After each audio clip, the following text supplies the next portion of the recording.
What's up, guys? theHitmarker here, bringing you my very first ever recliner commentary. It's Sunday night, and I don't know about you guys, but I hate Sunday nights. The last few hours before you go to sleep are like the most dreadful. I hate Sunday nights because Sunday nights inevitably mean that Monday morning rolls around, and like everybody on the morning crew for Twitter, we fucking hate Mondays. It's the worst day of the week, and Office Space did get it right.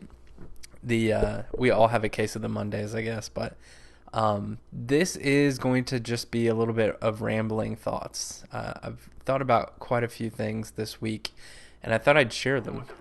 The gameplay that you're watching, I think, will be a team deathmatch on Array, the worst fucking map in Call of Duty history. I hate that map. 25 times out of 10 I will back out. Even if the game has already started, I will back out. But this was literally the first game that I played a few nights ago. And contrary to popular belief, I don't play Black Ops really ever.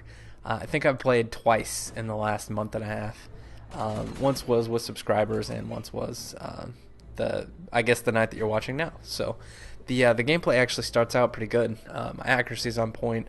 I don't know why I do this. I still play on 10 sensitivity, which is absolutely retarded in a game that has terrible hit detection. And I've already talked more about the gameplay than I wanted to. But I play on 10 sensitivity because, I don't know, I guess I'm a tryhard. I like to do 360 ladder shots basically every game regardless. But I still play on 10 sensitivity, and it's going to have to change actually because I'm going to start playing some different games. And that's the one negative of playing on 10 sensitivity, is that really no other games call for it, and really Call of Duty doesn't either. I really like being able to turn around in a Grizz-like fashion anytime I want to. But man, I'm just going off on a terrible tangent. The I guess the point of the video game that you're watching is things can start out unbelievably well, and things can be going really well, and then like that, all of a sudden something changes and it really has an effect on you.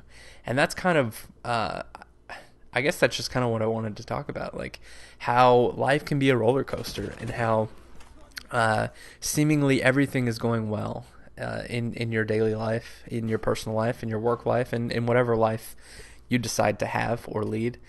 And then something happens and it completely changes. It throws everything off kilter. The train kind of derails, and I've got. I guess I'll talk about that. I didn't really want to talk about this simply because the two times that I've actually tried to do a commentary on it, I haven't been able to get through it.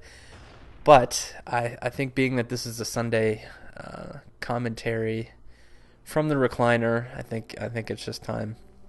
Uh, I was in high school, 18 years old, senior in high school, and I don't even really know how to approach this, but I guess I'll just, things were going well. Everything was going well. Lots of friends, good grades, going to college next year. I mean, everything was set. And I can remember a very specific day in January, my senior year, where I got a phone call from one of my good friends, whose name is Jacob, and he called and he said, "Have you been able to get a hold of Tyler?" I was like, "No."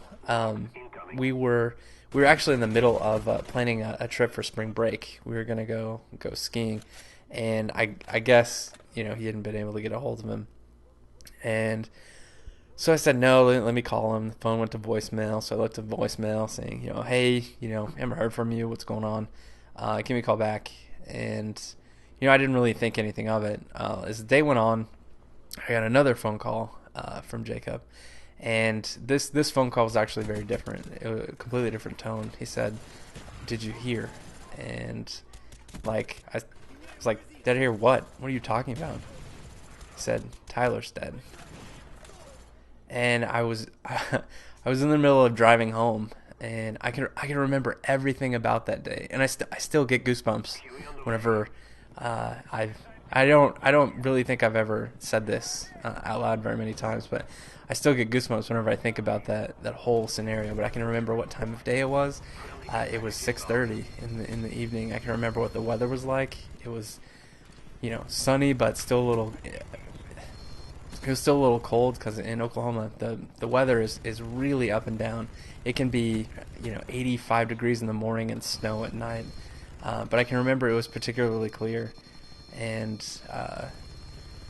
so I said, I obviously said no. What happened? And Jacob kind of explained the scenario. Um,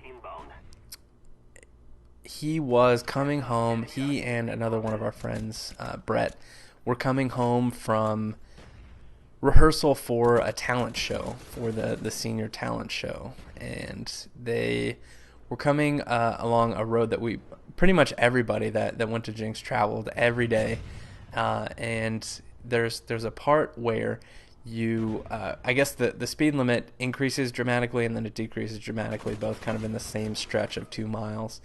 And I guess there was a car that was going extremely slow, so they tried to pass this car. And as they were pulling out to pass, another car was coming that I guess he didn't see, and so they swerved back over, and the auto or overcorrected, and he was driving a Ford Explorer Sport, so a 2-door Ford Explorer, and it rolled 2 or 3 times and landed upside down. Tyler suffocated to death on the seatbelts. The roof collapsed and pushed his head into his neck, and he was not able to release the seatbelt fast enough or really move very much after the collision with the ground, and he suffocated to death while my friend Brett was also trapped in the car until paramedics arrived. Brett had a few scratches, but nothing really else happened. And 18 years old, that was the first time that anybody really close to me had died. I mean, no major family members, no, even it was like the first real experience I had with death, and it was scary. It was very, very scary. I can remember going back to school, and Tyler was an amazing kid. He had won, an award for saving somebody's life whenever he was young. He and his brother saved some rock climbers that had kind of gotten into a scary spot.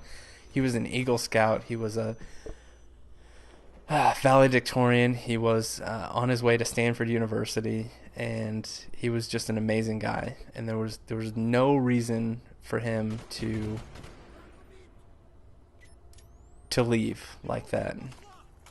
And I mean, you run through the questions like, why him? Why do things happen like this?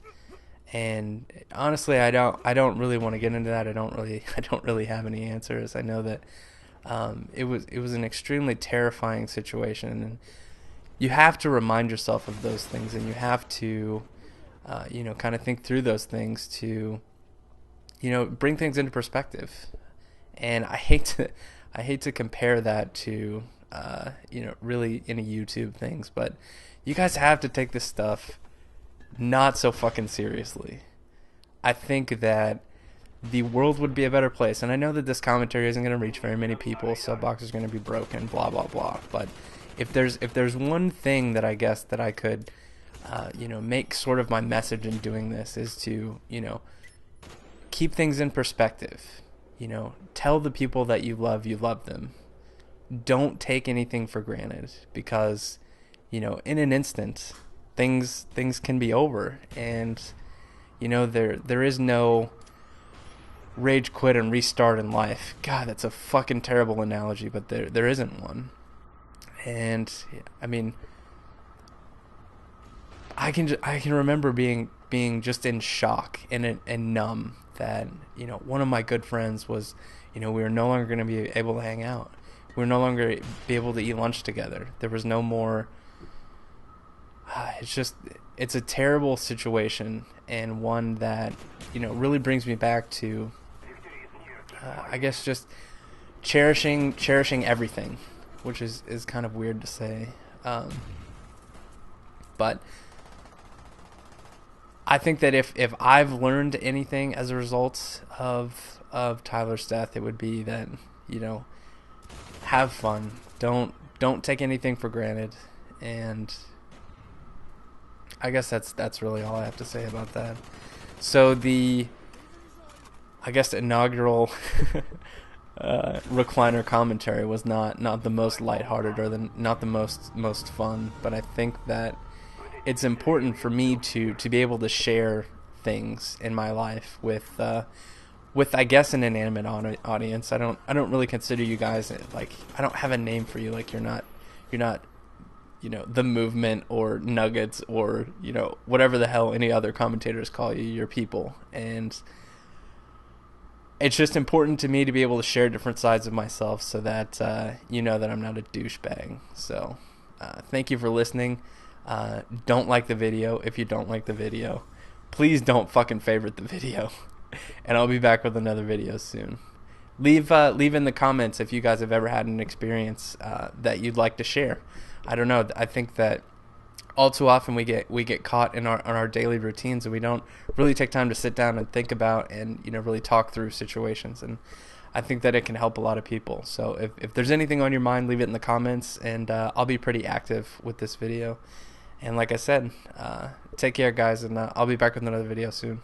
Peace.